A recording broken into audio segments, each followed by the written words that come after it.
So again, welcome to Learn Fort Langley's Greater Vancouver Zoom with Kat from the Greater Vancouver Zoo.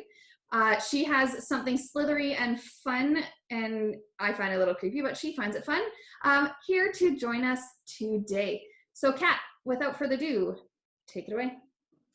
Awesome. Good morning, boys and girls. Thank you for logging in today and joining us for a little discussion. Now, last week we discussed something slithery and we had some technical difficulties. So a lot of you didn't get to meet my slithery friend last week, and his name was Thomas and he was a ball python. So today I brought you a different kind of slithery snake. Now, I love to talk about this kind of snake because a lot of people don't know what this snake is. It looks like a rattlesnake, and also he does some really cool moves. So when we do talk about reptiles, think about a reptile, okay? They are all covered in scales. They can only go to where there's heat. They can't create their own heat, okay? So they are cold-blooded. So if any of our reptiles are cold, we can't put a sweater on them and make them heat up that way. So we have UV lighting in there, so it creates the same heat. And of course, when it's a beautiful day outside, we love to take our reptiles outside in the sun, and they love to hang out on the trees and really soak up that vitamin D. So they love to do that. Also, all reptiles, they have a backbone, okay? They have a backbone, and of course, they have tails.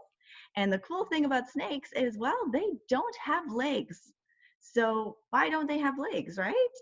So way back in the day, scientists believed that they used to have legs, but then they lost their legs. Over time, they adapted, because a lot of the time, most reptiles look like lizards back then, okay?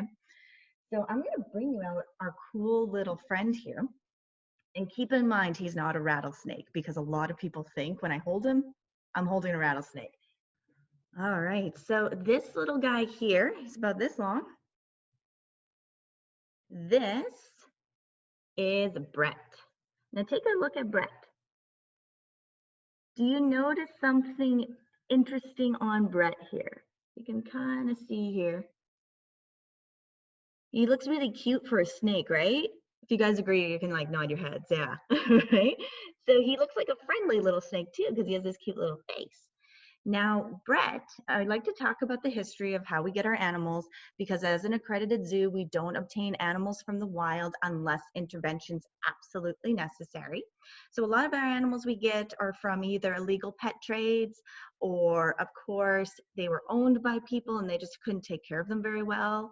And some of our animals were orphaned in the wild. So conservation officers, they found them, and then they asked zoos like ours that are accredited, would you be able to make them ambassadors of your zoo and help house them, and then educate a lot of people on why they're here today and why we have to be careful about our wildlife out there in the wild.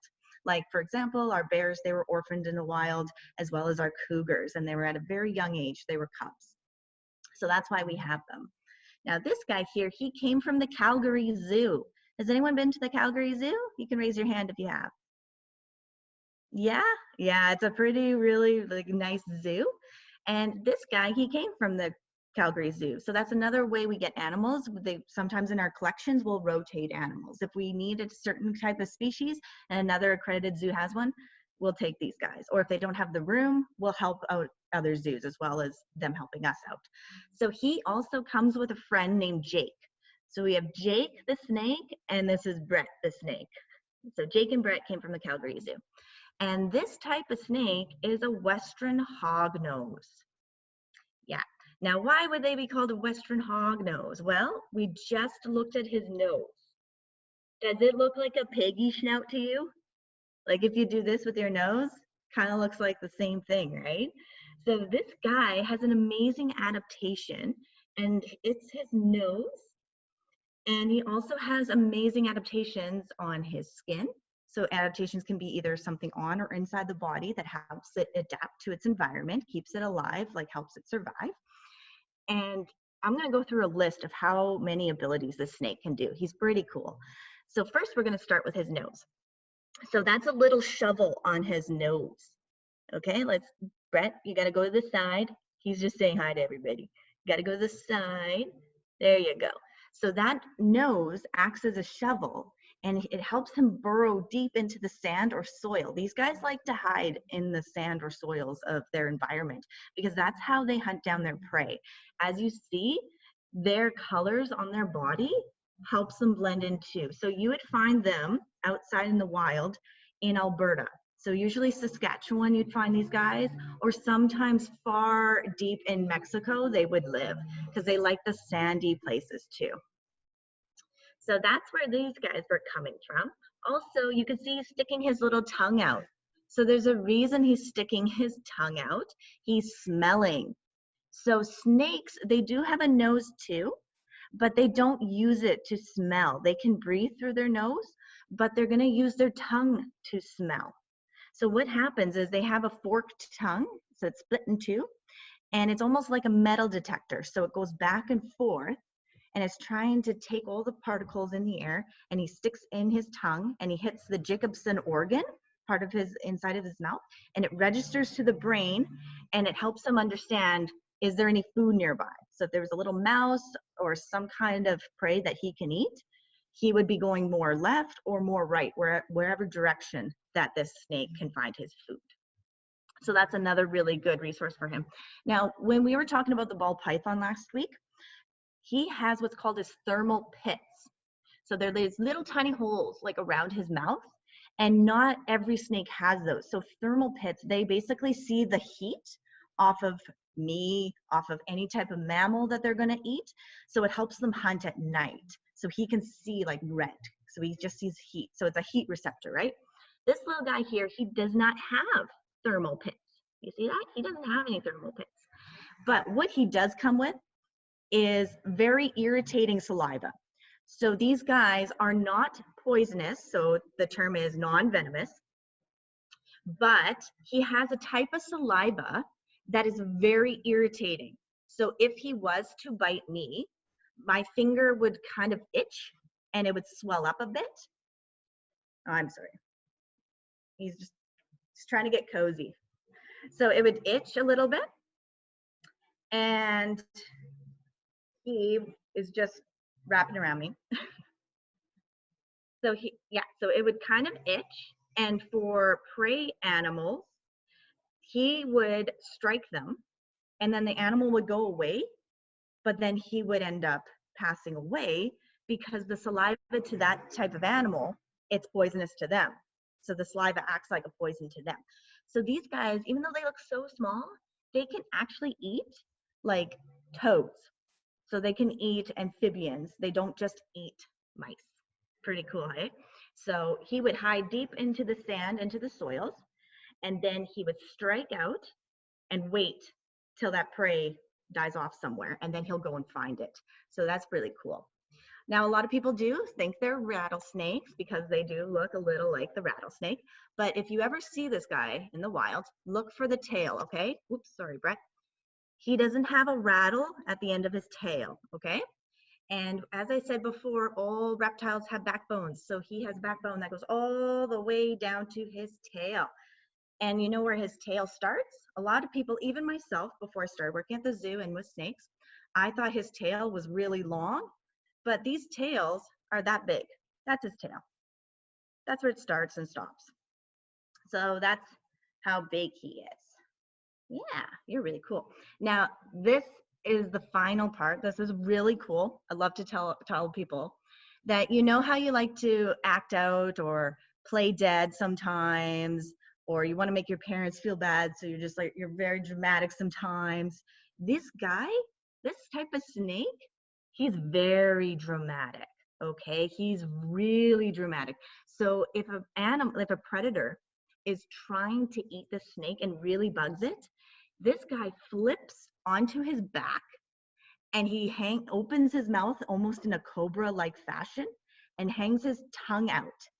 He hangs the tongue out just like, and plays dead. Because do you think that an animal is gonna wanna eat a dead snake? No, so he's gonna leave him alone. So he will constantly keep twisting and being on his back, playing dead and being very dramatic. Like, you guys should YouTube a video of the Western Hognose playing dead, and it'll show you how somebody's trying to get it to play dead, and the snake flips on his back and starts wiggling around, and he has his open mouth and his tongue hangs out. After that animal leaves him alone, the snake then goes back to the right side and slithers away. Now, when I say he slithers, a lot of times snakes move different ways. Okay, there's different types of ways snakes slither. This guy moves like an inchworm.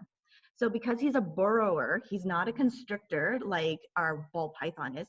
He won't move like this. He won't coil. He will do an inch because he's trying to dig down. So right now on my arm, he's trying to dig underneath my watch, but he's not going to go anywhere. Another way I can tell if Brett here was getting upset is he can puff up. So his head here would get really big, almost like a viper, like those snakes, those type of snakes, the viper, the pit viper. He gets kind of puffy in his head, so it makes him also look a little more threatening to any animal that might be trying to bug him or trying to eat him. So yeah, that is the Western hognose. Pretty cool, eh? I also like how his eyes look different than your typical snake. It's super cute. They look like one of the little friendliest snakes. And you have nothing to worry about. They are quite a nice little snake too. So yeah, guys, that is me and Brett's little talk today about a Western hognose. And I will answer any questions you guys have. Awesome. Boys and girls, put up your hand if you have a question for Kat. I will try and get to you, but remember, you can also write your questions in the comments. And if we don't get to you, we will try and answer your questions another time as well. So right now I see Lacey has a question, and then Natalia and Sasha. So Lacey and Declan, I think it's just Lacey with a question. What's your question? Can you keep the hognose as a pet? Yes, absolutely. Good question. There are people known to have Western hognoses as pets, or they go by other names as well. It depends on the type of region that these guys are found in. A lot of times you will see them with the name Eastern hognose, Western hognose, or even like red nose hognose, because there are different colors of these guys as well that I was researching not too long ago, just seeing how many different types of snakes like this were out there. And there's some albinos as well. It's pretty interesting. So, but these guys are the original kind of color. This is the proper color than what some breeders are trying to do with these snakes. But yeah, absolutely, you can have them as pets. Awesome. Thank you. Natalia and Sasha. He said, is there any elephants at your zoo? Oh, is there any elephants? Unfortunately, we do not have an elephant at our zoo. She passed away a long time ago. So the last elephant we had was 15 years ago. I remember having that there was an elephant there when I was little and we visited the zoo. We lived in North Vancouver and we drove way out into the valley to go, and now we live right here. Yeah, that must have been Tina. Yeah, you probably saw Tina. Long time ago, because we're getting old. Yeah, right. Next question is from Sam. What kind of snake is it? What kind of snake is Brett? Well, Brett is a Western hognose. That's what kind of snake he is. Julia, what's your question? I went to Calgary, and I went to the zoo. Yeah. Calgary with my aunt. Oh, very cool. They have a nice zoo. Mm-hmm. Yeah, it's a nice zoo. Awesome. So who else has a question? So we have time for a few more questions. We're doing well with time. So put up your hand if you have a question, or remember that you can write it in the comment. Rory, what's your question? How many teeth does he have? How many teeth does he have? That's a really good question, Rory. Actually, you've stumped me right there. I'm not sure how many teeth the Western hognose has. I imagine, because I have not seen inside his mouth, because our ball pythons I've seen, and I've fed them as well. I've seen them open their mouths, and I've seen little tiny teeth on the Western hognose. So I could imagine, because they do bite, that he would have the same. He'd have tiny teeth, but I don't know how many teeth he does have. How old is Brett and how long do they live? There we go, I got myself. So that's a good question. So they live approximately 20 years in captivity, 20 to maybe 30, depends how good you take care of these guys. And we have like the most excellent veterinarian staff here to take care of our animals. So we're hoping to get maybe 30 years out of this little guy. His age, I honestly don't know how old he is. I know he's fairly young because we don't have the proper records of when he first came to the Calgary Zoo to now. So we're not 100% sure how old little Brett here is. Awesome. So Riley has a question. Yeah, how sharp are Brett's teeth? That was it. There Yeah, you go. how sharp are Brett's teeth? I imagine they are pretty sharp to pierce some good saliva into those prey animals. But I've not tested how sharp they are, nor do I really want to test that because I don't want my finger all inflamed. And we don't want to irritate the snake, right? So, but that is a very good question. And I'm not sure how sharp they would be because I have not been bit by him. All right. Lacey has a question. Do any other snakes play dead? That's a good question. As far as my knowledge goes, I don't believe so. I just believe that it is only these guys because they have developed that type of adaptation to help them defend themselves from predators, because there is a lot of animals out there that do like to eat snakes for meals. And so the Western Hognose, they have adapted that behavior to playing dead, and it's really fascinating to me, and I'd love to do more research on like how did a snake learn to do something like that, right? It's pretty cool. But I do recommend doing some YouTube videos like I did this morning of the Western Hognose plays dead, and you'll see how he flips, and they're very dramatic, like very dramatic. You're like, okay, we get it. It's really funny. Rory will ask your question, and then we'll need to wrap up.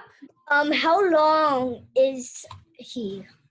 How long is he? That's a good question. I believe he is approximately, where did it say here? I think I read something about him being about 10 centimeters, 11 centimeters. So my camera's not very good, but Long. yeah, he's about maybe 6, gotta be 6, 7. Yeah, he's trying to squirm away from me. He doesn't want you to know how big he is. He Right, just wants he's like, to be no. My coworker actually figured out Brett's age, everyone. He is 11. Awesome. Does anyone else have one last question? We have time for one more question from someone. Well, here's my question, Kat. Could Okay. you tell us what are we doing on Thursday? Oh, it's really exciting. So what I have lined up is Thursday at 1 o'clock, we're going to be live with the hippos. So me and the zookeeper, we're going to go behind the scenes. I'm not going in the enclosure, nor do we ever, because that's a 4,000-pound hippo at you. It's very dangerous. So on Thursday, Kat is going to be heading into near, but not into, Yeah, the not hippo into. enclosure, and they're going to do some enrichment with the hippos, and we're going to get to see the hippos up close and personal. So you'll want to join us back for that on Thursdays.